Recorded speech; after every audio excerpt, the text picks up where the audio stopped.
For me, silence was a fairy tale other people got to live in. My world was a symphony of whispers, a constant, low-level static that most humans were blissfully deaf to. The old bookstore I managed, The Last Page, was my sanctuary not because it was quiet, but because its whispers were usually gentle. Sunlight streamed through the dusty windows, illuminating dancing motes of dust, and I focused on that, trying to anchor myself against the chatter in my mind. The shadow with the shiny teeth. He buried my acorns. A squirrel shrieked from the oak tree outside, his panic a needle prick in my temples.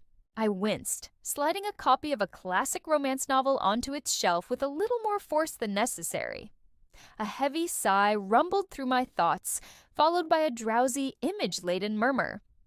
A river of gravy? Yes. And floating meatballs? It was Winston, the bookstore's resident basset hound, dreaming in a patch of sun on the worn Persian rug. His simple, contented thoughts were a balm. Then, from the windowsill, a familiar, sharp-toned argument. "You said this ledge was prime real estate, Kevin. It's all draft and no view." "My dear, the architectural integrity is unmatched. Look at the gutter work." The sparrows. Always the sparrows. I rubbed my temples, a habitual gesture. This was my normal. A lifelong secret I carried like a second skeleton, one that would get me labeled as a freak or a liar if it ever saw the light of day. I'd learned that lesson the hard way as a lonely, talking-to-the-class hamster little girl. The bell above the door jingled, shattering the internal and external peace. A man rushed in, his entrance a blast of frantic energy. He was cradling a small, trembling terrier mix, his own face a mask of worry. My breath caught, not because he was handsome, though he certainly was, with messy brown hair and eyes the color of rich soil, but because the dog Terror was a screaming siren in my head.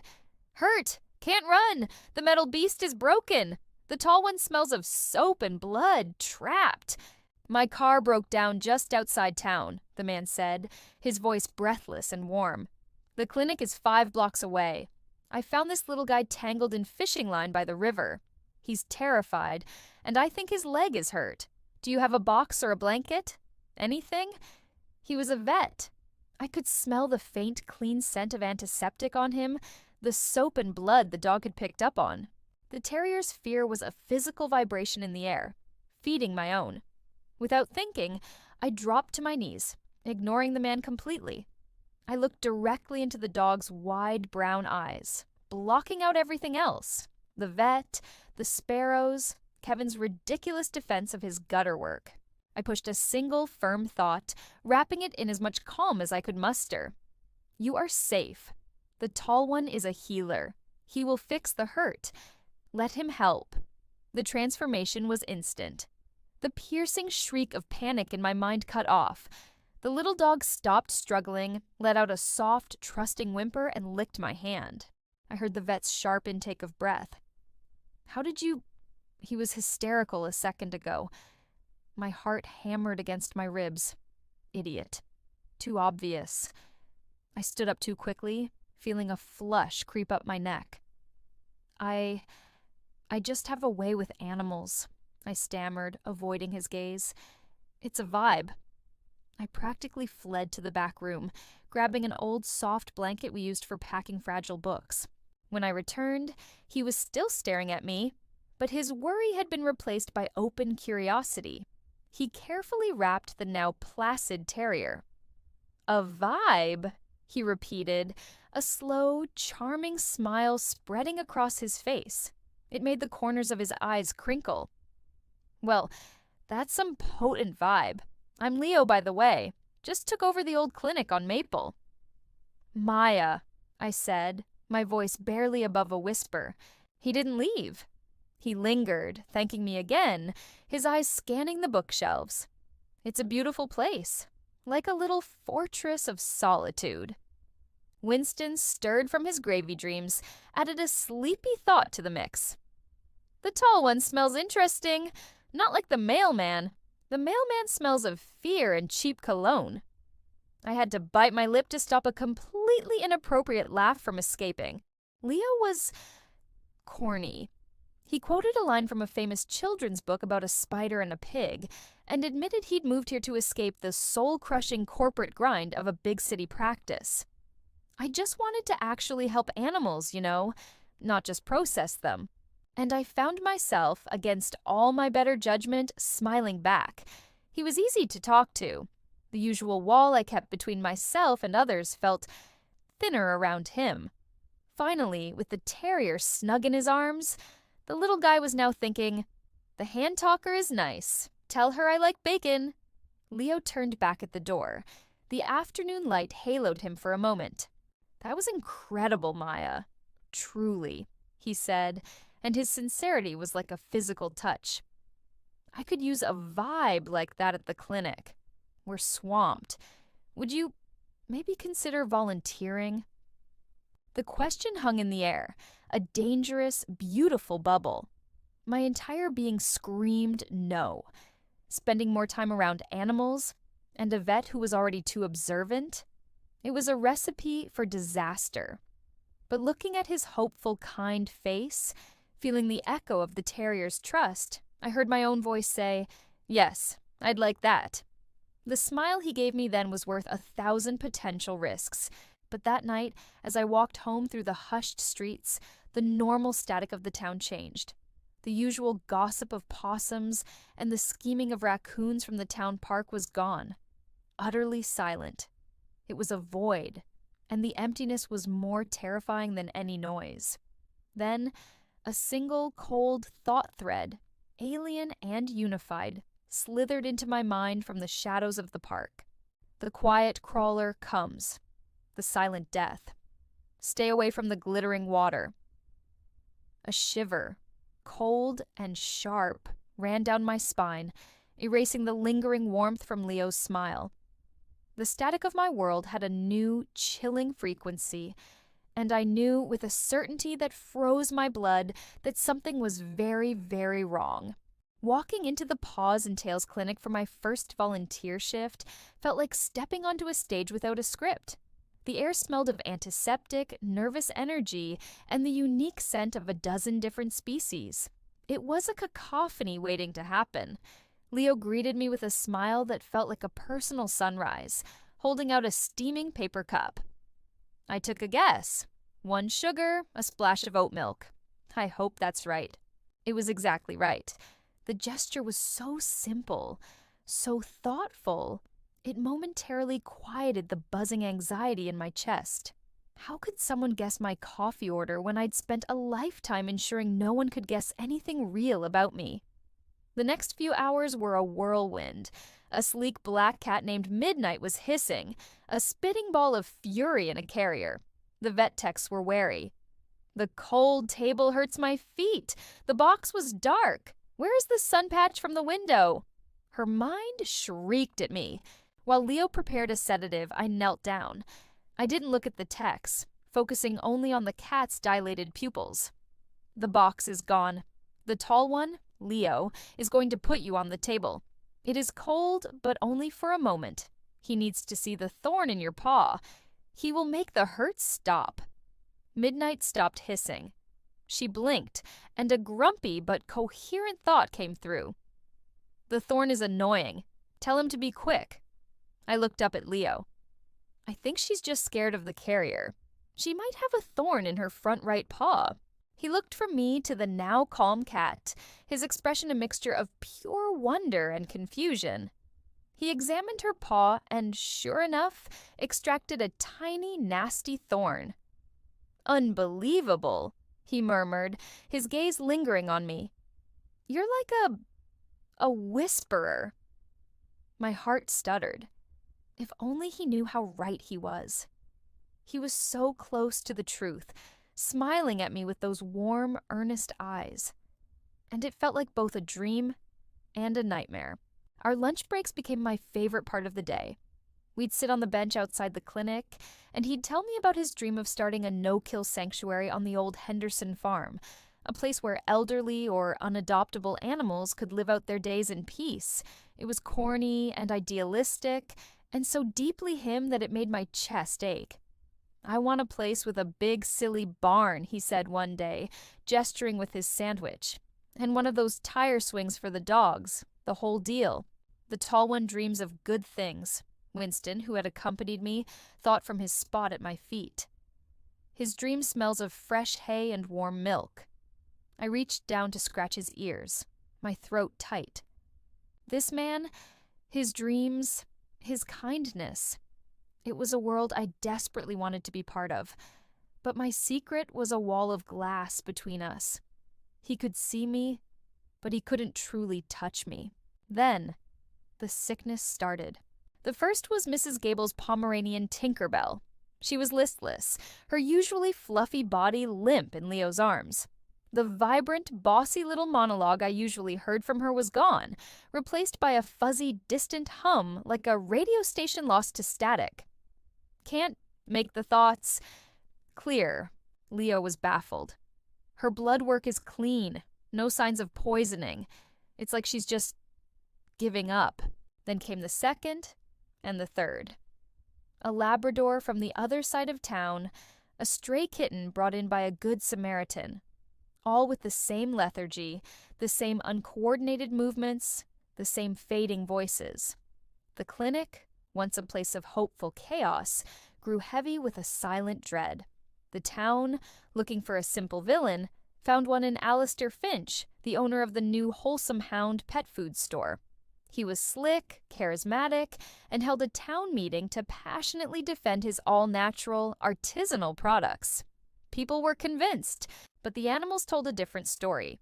Winston, who had started following me everywhere, became a patient himself.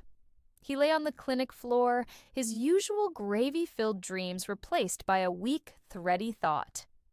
Not the food, the shiny water, by the old mill. Drank it? Now the song in my head is quiet. The shiny water. It connected to the chilling warning I'd heard in the park. The glittering water. This was it. This was the silence. I told Leo I'd discovered a possible lead, a rumor of dumped chemicals near the old mill, and asked him to come with me. I framed it as a hunch, my heart pounding a guilty rhythm. He agreed without hesitation, his trust in me both a gift and a burden. The old mill was a skeleton of rotting wood and rusted metal, the air thick with the smell of damp decay and something else, something sweetly chemical. And then I saw it, a barely visible pipe, leaking an iridescent, oily trickle into the creek. It shimmered with a sickly beauty. "It's coming from that fenced-off lot," Leo said, his voice tight with anger. "Who owns that?" A smooth, cold voice answered from behind us. "I believe that would be me." Alistair Finch stepped out from the shadow of a willow tree, holding a metal canister dripping with the same glittering substance. His charming facade was gone, replaced by a cold, calculating calm. "You two are a little far from town, aren't you? The vet and the animal psychic." His eyes landed on me, sharp and dismissive. My blood ran cold. He'd been watching me. Leo stepped directly in front of me, a protective wall. "What is this, Finch? This is your all-natural brand? Poisoning the water table?" "This is a private industrial lot. You're trespassing." Finch's smile was a thin, dangerous line. "And you?" he said, his gaze slicing back to me. "I've seen you, whispering to the animals. What did you do? Train them to get sick? A clever little scheme to ruin my business?" The accusation was so absurd, so backwards, it stole my breath. But before I could form a word, a new furious thought shot into my mind from the bushes. "The quiet crawler. He carries the silence. He hurts the song." A ragged raccoon, eyes blazing with a feral intelligence, launched itself from the undergrowth and sank its teeth into Finch's ankle. He yelled in pain and surprise, dropping the canister with a clatter. The oily substance splashed onto the grass, sizzling faintly. In the chaos, Leo grabbed my hand. "Run!" he yelled, and we did, crashing through the underbrush, our hearts hammering in unison, the sound of Finch's enraged shouts fading behind us. We didn't stop until we stumbled into my apartment, slamming the door shut and leaning against it, gasping for air. Leo was running his hands through his hair, his face pale. He threatened us. He actually threatened us. And that raccoon, it was like it attacked him for us. This was it. The moment the wall had to come down. The truth felt like a stone in my throat. I was trembling so hard I could barely stand. "It was," I whispered, my voice cracking. He stared at me, his breath still coming in ragged pants. "What?" The dam broke. It was trying to help, because I asked it to. I wrapped my arms around myself, feeling more exposed than I ever had in my life. "Leo, I don't just have a vibe with animals. I can hear their thoughts, their voices in my head all the time. The terrier, the cat at the clinic, the raccoon, all of it." I braced myself for it. The recoil, the disbelief, the look of horror that had haunted my childhood. I was ready for the world I just started to build with him to shatter into a million pieces. He was silent for a long, terrifying moment, just staring at me. His expression was unreadable, a storm of confusion and shock. Then, slowly, like the sun breaking through clouds, it changed. The confusion melted into dawning, incredible understanding. His eyes softened, filling with a wonder so pure it made my knees weak. He took a step toward me, his voice so soft it was almost a whisper. "The terrier in the bookstore. Midnight's Thorn. You knew about the water because Winston told you." He paused, and then he gave me a small, awestruck smile. "Maya, that is the most amazing thing I have ever heard." The relief that washed over me was so profound it left me dizzy. He didn't run. He didn't laugh. He saw me, the real, broken, miraculous mess of me, and he was still here. But the moment was shattered by the buzz of his phone. He pulled it out, his face hardening as he read the screen. He showed it to me. It was a news alert. "Local businessman Alistair Finch calls emergency press conference, alleges animal tampering at Paws and Tails clinic." The nightmare wasn't over. Finch was playing his hand, and he was pointing the finger directly at me. The world wasn't just going to discover my secret. It was going to be told it was a weapon. The silence in my apartment was deafening. After the news alert, the only sound was the frantic hammering of my own heart. Leo was pacing, a storm contained in a small room, his earlier wonder replaced by a fierce, protective anger. "He's framing you," he said, his voice tight. "He's turning your gift into a weapon and aiming it right back at you." I felt sick. My secret, the thing I had just entrusted to him, was about to be splashed across the town as a monstrous lie. The fragile trust we'd built felt like it was crumbling to ash. I wrapped my arms around myself, the familiar gesture of someone trying to hold themselves together. He's going to tell everyone I'm some kind of animal manipulator, that I made them sick. Leo stopped pacing and came to me, taking my cold hands in his warm, steady ones. His touch was an anchor. "We have the water sample from the creek. The lab results will be back tomorrow. They'll prove he's the poisoner." I looked up into his eyes, seeing the unwavering belief there, and a desperate, wild idea began to form in the chaos of my mind. "It's our word against his, Leo. He's charismatic. He'll talk his way out of it. He'll say we fabricated the evidence." I took a shaky breath. "We need a different kind of proof, a kind he can't argue with." The emergency town hall meeting was a pit of noise and hostile energy. The community center was packed, every face a mask of confusion or accusation. Alistair Finch was on the small stage, standing behind the microphone, oozing wounded sincerity. He presented charts and graphs I knew were fabricated. A deliberate, malicious campaign to destroy a local business, he was saying, his voice dripping with false grief. "And it centers on a deeply disturbed individual who has been exploiting your trust and your pets at the very clinic you rely on." He didn't say my name, but every head turned towards me. I felt the heat of their stares, the weight of their judgment. Leo's hand found mine under the table, his grip firm. "We have the sample," he whispered, his jaw clenched. "We have the truth." "It's not enough," I whispered back, my voice trembling. I closed my eyes. This was it. I had to stop hiding. I had to stop being afraid. I had to use the very thing that made me different to prove I wasn't a monster. I blocked out Finch's voice. I blocked out the angry murmurs. I focused inward, reaching for the static, for the thousands of tiny voices that made up the soundtrack of this town.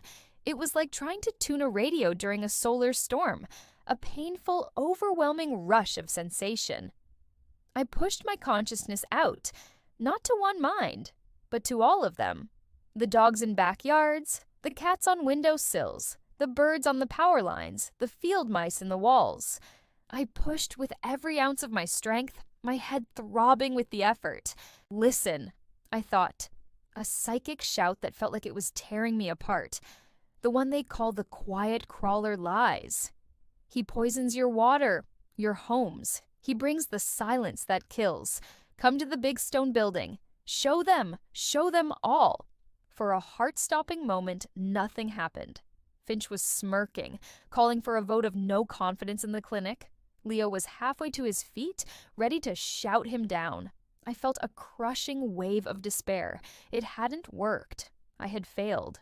Then, a single sharp bark echoed from outside the open doors. It was followed by another, and another. A tabby cat yowled from the roof of the building next door. The starlings gathered in the trees outside, ceased their evening chatter, and erupted into a unified, deafening shriek of alarm. It grew and swelled, a symphony of barks, meows, chirps, and whinnies from the farm on the edge of town, a cacophony of pure animal protest that drowned out every human sound. The doors to the community center burst open. Dozens of pets poured in. They were led by Winston, his long ears swaying with purpose, and the little terrier Leo had saved, his tail a stiff flag of indignation. They didn't snarl or bite. They simply moved through the stunned crowd with a quiet, unnerving determination and surrounded me. They sat at my feet, on the chairs beside me, their bodies forming a protective circle, and they stared, unblinking, at Alistair Finch on the stage. The room was in an uproar. People were on their feet, phones held high, live streaming the impossible scene. Leo stood, his voice cutting through the chaos, powerful and clear. "You see, you call Maya a tamperer, but she's a translator. The animals themselves are testifying against the real poisoner. Alistair Finch. They are the evidence." Finch stared, his face a pale mask of shock and fury. The sheer, undeniable truth of the moment was breaking him. This is a trick," he sputtered, his smooth composure shattered. "It's just a bunch of stupid animals. She's trained them. Shut up. All of you, just shut up." His own words, his contempt laid bare, were his final undoing. The crowd turned on him, their anger redirected in a tidal wave. In the confusion, the police moved in, not towards me, but towards the stage, grabbing Finch by the arms. The noise in the room was overwhelming, but the noise in my head was shifting. The unified chorus of anger was softening, dissolving back into the familiar individual thoughts. Relief, curiosity, a request for an ear scratch from the terrier. The silence was gone. The song was returning. Later, the official proof came. The lab results confirmed the chemical dump. Finch's operation was shut down. But for the town, the real proof had been the silent, powerful testimony of its smallest citizens. I was no longer a freak. I was the girl who listened. A month later, Leo and I sat on the porch swing of the bookstore, wrapped in a shared blanket. The town was settling into a peaceful evening. The animal voices in my mind a comfortable, familiar hum of simple needs and contentment. "You know," Leo said, his arm around my shoulders, pulling me close. "For a second there, in the town hall, I thought they were going to break into a full-scale musical number. I was waiting for Winston to start a basset hound ballet. I laughed, the sound feeling light and free. Don't give him ideas. He's dramatic enough as it is." I leaned my head against his shoulder, breathing in the scent of him. Soap, sunshine, and something uniquely Leo. He was quiet for a moment. Then he tilted my chin up so I was looking at him. The last of the sunset painted his face in shades of gold and violet. "I love you, Maya," he said, his voice soft but sure. "All of you. Even the parts that can hear Kevin the Sparrow critique the gutter work." Tears pricked my eyes, but they were happy tears. The wall was gone. He saw all of me, and he loved what he saw. "I love you too, Leo," I whispered, my heart so full it felt like it might bloom. "Thank you for hearing me." He kissed me then, and it was better than any silent fairy tale. It was real and warm and filled with the promise of a future I'd never dared to dream of. As we sat there, swaying gently in the twilight, the final thought that drifted into my mind was from a squirrel in the oak tree, a simple, contented sigh. The shadow is gone. The nuts are safe. All is well. And for the first time in my life, I knew, with every fiber of my being, that it was.